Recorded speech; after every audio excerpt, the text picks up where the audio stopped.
l'option pour la non-déductibilité fiscale peut être exercée à chaque versement.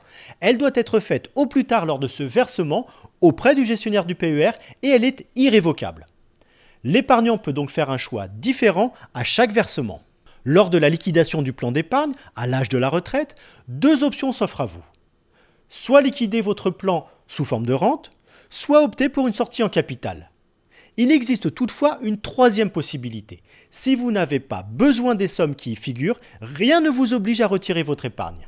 Vous pouvez préférer ne pas toucher à cet argent et conserver le plan sans limite de durée. Une stratégie intéressante dans une optique de transmission, puisque non seulement les versements effectués sur le plan auront été défiscalisés à l'origine, mais au décès de l'assuré, les sommes seront transmises aux bénéficiaires avec ce gain fiscal définitivement acquis.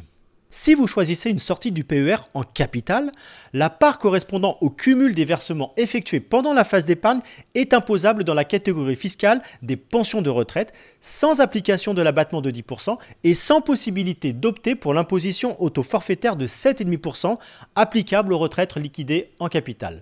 La part du capital correspondant à des versements pour lesquels le titulaire du plan a renoncé à la déduction fiscale est exonérée d'impôt sur le revenu car fiscalisée à l'entrée.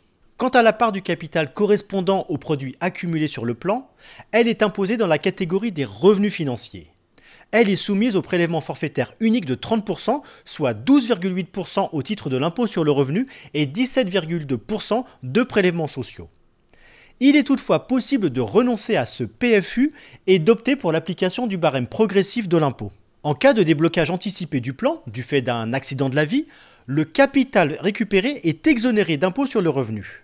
En revanche, les sommes versées par anticipation pour l'acquisition de la résidence principale sont fiscalisées selon les mêmes règles que les versements en capital. Si vous optez pour une sortie en rente, elle est imposable à l'impôt sur le revenu dans la catégorie des pensions de retraite avec application de l'abattement de 10%.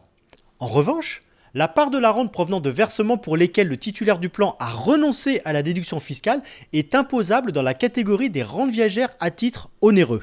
Elle supporte l'impôt, la CSG et la CRDS sur une fraction seulement de son montant, variable selon l'âge du rentier à la date du premier versement.